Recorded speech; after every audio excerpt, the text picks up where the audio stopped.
Hey guys, this is just going to be a quick video showing you how to check your SAM submissions, and we'll also talk briefly about how to resubmit SAM cases in order to try to improve your score.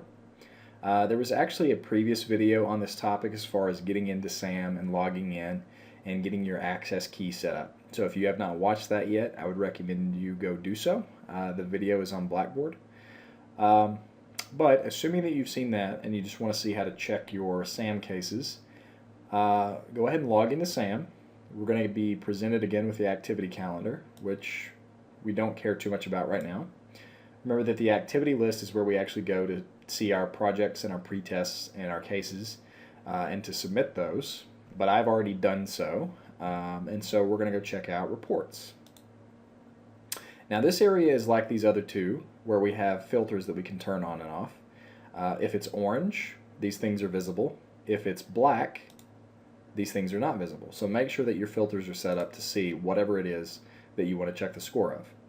Now for me, I've actually only submitted two things this semester in this class.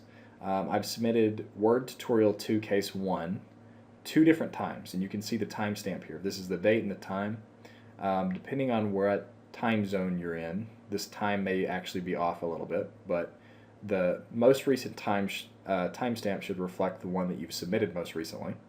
So in this case, this is the one I submitted first, and this is the one I submitted second. So let's say that I want to check the score on the thing that I've most recently submitted.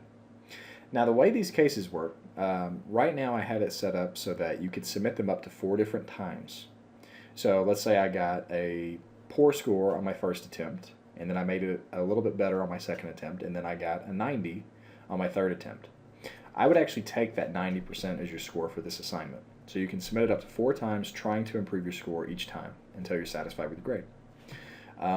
So let's take a look at this one I most recently submitted, which if you remember, I didn't actually do anything on that case. I actually just opened it up and changed the file name and submitted it back. So let's go ahead and see what I made on it. There's actually going to be a Word document. You can see that the underscore 3 is added there to show you that this is your results.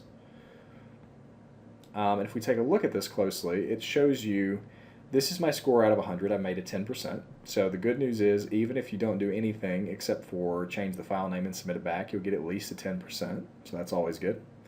But if we go look through here, here are all of the steps as relevant to the instructions and how much I missed for each step and what I need to do in order to fix that.